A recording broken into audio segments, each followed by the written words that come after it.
रामेश्वरम की जो स्थापना पूजा हुई वो किसने कराई? भगवान राम ने जामवंत से पूछा। कहते हैं महाराज ऐसे हम ज्योतिर्लिंग की स्थापना कर रहे हैं कि युग युगांतर तक लोग इनकी पूजा करेंगे, युग युगांतर तक, और ऐसी पूजा होनी चाहिए कि इसका फल मिले, जो आए वो निराश होकर के न लौटे। तो महाराज अगर पूजा अच्छी हो तो पंडित भी अच्छा होना चाहिए। भगवान राम ने कहा कि आप हमसे सबसे बड़े हैं, आप बताइए किसको बुलाया जाए। जामवंत ने कहा कि ब्राह्मण तो है, लेकिन महाराज वो आपका शत्रु है। ब्राह्मण तो है पर वो आपका शत्रु है। भगवान राम ने कहा कि अगर लोगों का हित हो रहा है और मेरा शत्रु भी पूजा कराने के लिए आ जाए तो मुझे कोई दोष नहीं है। आप मेरा निमंत्रण लेकर के जाइए रावण के पास। भगवान राम ने लेखनी से लिखा निमंत्रण, महाराज दंडोत प्रणाम, देवता ब्राह्मण, मैं शिवलिंग की स्थापना कर रहा हूँ और आपको आकर के प्रतिष्ठा करवानी है, पूजा करवानी है। जामवंत जी को दिया, जाओ। जामवंत जी गए, उधर रावण को पता लगा कि जामवंत जी आ रहे हैं। अब जामवंत जी कौन है? जामवंत जी रावण के दादा के मित्र हैं। कौन है? रावण के दादा के मित्र। अब जैसे ही रावण को पता लगा तो रावण ने कहा जामवंत जी आ रहे हैं, आने में कोई समस्या ना होनी चाहिए। बड़े बड़े भट्ट लग गए सेवा में। जिस रास्ते से जामवंत जी आए, स्वागतम स्वागतम, पुष्पों की वर्षा हो, महाराज आइए। रावण के दरबार में पहुंचे। जैसे ही रावण के दरबार में पहुंचे, रावण सिंहासन से खड़ा हुआ, आइए प्रणाम, आसन ग्रहण करें। जामवंत जी बड़े बुद्धिमान आदमी हैं। महाराज अगर निमंत्रण स्वीकार किया जाए तो मैं आसन ग्रहण करूं। रावण ने कहा कि जब तक मैं जानूं नहीं कि विषय क्या है तो निमंत्रण कैसे स्वीकार कर सकता हूं। महाराज मैं बता रहा हूं, मेरे दो यजमान हैं और दोनों वनवासी हैं। दो यजमान हैं, दोनों वनवासी हैं, और वो शंकर जी की पूजा करना चाहते हैं और उनकी इच्छा है कि आप पूजा कराएं, प्रतिष्ठा कराएं। निमंत्रण में यही लिखा हुआ है। रावण सब कुछ जानता है, बड़ा ज्ञानी है रावण, बुद्धिमान व्यक्ति है। रावण कहीं कहते हैं वो यजमान राम और लक्ष्मण तो नहीं है। जामवंत ने कहा कि ऐसा ही नाम है उनका। कहते हैं अच्छा अच्छा, तो ये विषय बड़ा विचारणीय है, ये बड़ा विषय विचारणीय है। आप आसन ग्रहण कर लें तो मैं विचार कर लूं, क्योंकि रावण ज्योतिष के बहुत बड़े मर्मज्ञ थे। राम और रावण की पहली मुलाकात पता है कहां पर हुई थी? सीता स्वयंवर में। कहां हुई थी? सीता स्वयंवर में, राम और रावण की। तो राम ने रावण को प्रणाम किया ब्राह्मण समझ करके, और रावण ने भी उनको प्रभु को अभिवादन किया। इसके बाद में हमारे प्रभु राम ने कहा कि मैंने सुना है कि आपकी ज्योतिष बहुत अच्छी है, आप कुछ बताएंगे मेरे विषय में? रावण ने कहा कि उसमें कोई संशय नहीं है। मुझसा पंडित मुझसा योद्धा, मुझसा पंडित मुझसा योद्धा, त्रिभुवन के मध्य न दूजा है। मैंने अपना सर काट काट शिव शंकर को मैंने पूजा है। तो फिर आप मुझे बताइए। रावण ने कहा प्रभु सुनिए मेरी ज्योतिष। हे राम तुम्हारे इस मस्तक पर, देखिए रावण का वित्तता देखिए। हे राम तुम्हारे इस मस्तक पर पिता मरण बन बास लिखा। हे राम तुम्हारी दाई भुजा पे वैदेही का हरण लिखा।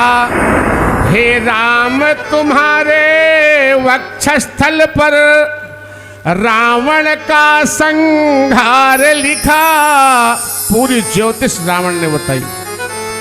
ये बता दिया कि मुझे आपके द्वारा ही जाना है। इसके बाद कहते हैं कि एक प्रार्थना करूं। भगवान राम ने कहा कि बताओ क्या उनसे प्रार्थना है। रावण ने कहा कि प्रभु, हे राम निमंत्रण देता हूँ, सीधे गढ़ लंका चले आना, संग जनक सुता कन्या सीता, सुकुमारी नारी ले आना। छल बल और किसी के द्वारा मैं सीता को हर ले जाऊंगा, हे नाथ मुझे परिवार सहित सुरधाम आप भिजवा देना। मेरी प्रार्थना यही है कि आप सुरधाम मुझे भेज दे परिवार सहित। आज वही रावण कह रहे हैं कि मैं विचार कर लूं। जामवंत ने कहा विचार किया जाए। रावण ने बड़े मन से विचार किया, बाद में कहा कि महाराज ये जो यज्ञ आप कर रहे हो ये लंका में विजय प्राप्ति के लिए है। जामवंत ने कहा कि हाँ महाराज ये भी बिल्कुल सत्य है, आप जाके अपने जजमानों से कह दो कि मैं आऊँगा। जामवंत जी चले गए, राम को बताया रावण आएगा महाराज। राम जी बड़े खुश हुए, बड़े प्रसन्न हुए। अब देखिए आचार्य का दायित्व क्या है। कहते हैं अगर यजमान पूजा का सामान लाने में सामर्थ्य ना हो तो आचार्य को लाना चाहिए, ये आचार्य का दायित्व है।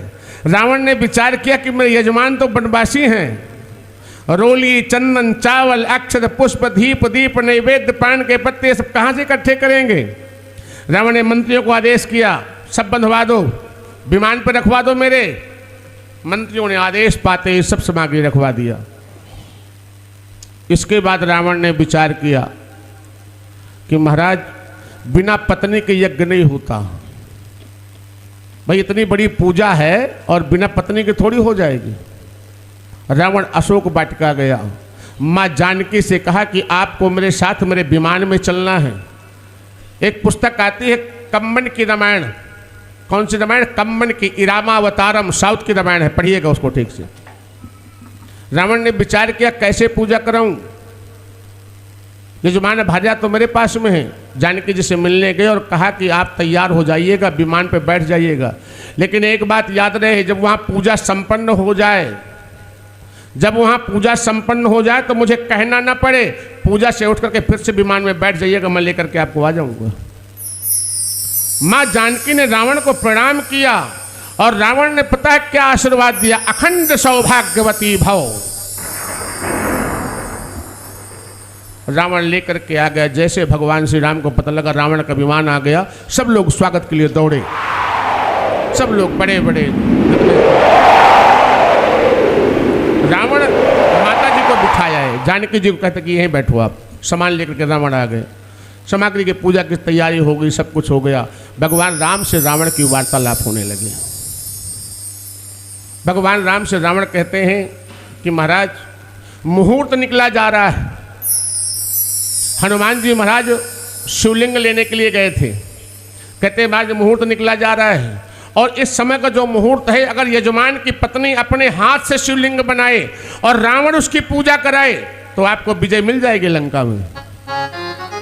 लेकिन महाराज एक समस्या है, मैं आपसे एक प्रश्न करना चाहता हूं कि आपकी भार्या कहाँ है? रावण सब कुछ जानता है।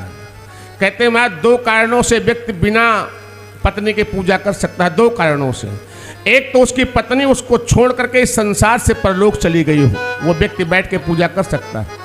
और दूसरी, पति की गलती ना हो, उसकी पत्नी ही इस संसार में उसका त्याग कर दिया हो। तो इन दो कारणों में कौन सा कारण है आपके पास में?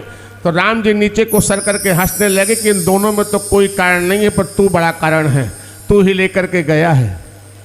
रावण ने प्रभु को वंदन किया और माता को बुलवाया। माता जी आई। आज भी रामेश्वरम में आप जो शिवलिंग देखते हो, माँ सीता के हाथ का बनाया हुआ बालू का शिवलिंग है। जो हनुमान जी लेकर के आए वो दूसरी जगह स्थापित है। जो रामेश्वरम में है वो माँ जानकी जी के हाथ का, माँ जानकी ने शिवलिंग बनाया। भगवान राम और माँ जानकी ने पूजा की, रावण ने प्रतिष्ठा कराई। इसके बाद रावण ने कहा आचार्य दक्षिणा का समय आ गया। रावण हंसा बड़ी जोर से, मुझे दक्षिणा दोगे? मेरे पास कौन सी कमी है? वनवासी है जजमान मेरा, अयोध्या के राजकुमार हो, मैं रावण हूं। चलत दशानन डोलत अवनी, जब मैं चलता हूं तो पृथ्वी कांपती है। यम कुबेर दिक्पाल यक्ष गंधर्व राक्षस अपनी दिशाएं बदलते हैं, रावण आ रहा है। दक्षिणा की बात कर रहे हो? राम ने कहा महाराज यज्ञ सफल नहीं होगा, दक्षिणा मांगो, इनकार तो नहीं कर दोगे? प्रभु ने कहा कि नहीं। एक बात याद रखना, अगर दक्षिणा ही देना है तो जिस समय आपके आचार्य की मृत्यु हो तो यजमान सामने खड़ा रहे। भगवान राम ने कहा कि ऐसा ही होगा, जिस समय आचार्य संसार से जाएगा उसका यजमान उसके सामने खड़ा होगा।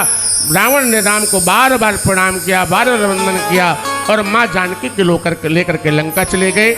आज वही रामेश्वरम आप दुनिया में सब लोग पूजा कर रहे हैं। जो मनोकामना के साथ भगवान रामेश्वरम की पूजा करता है वो इस संसार से, भव रूपी संसार से पार हो जाता है।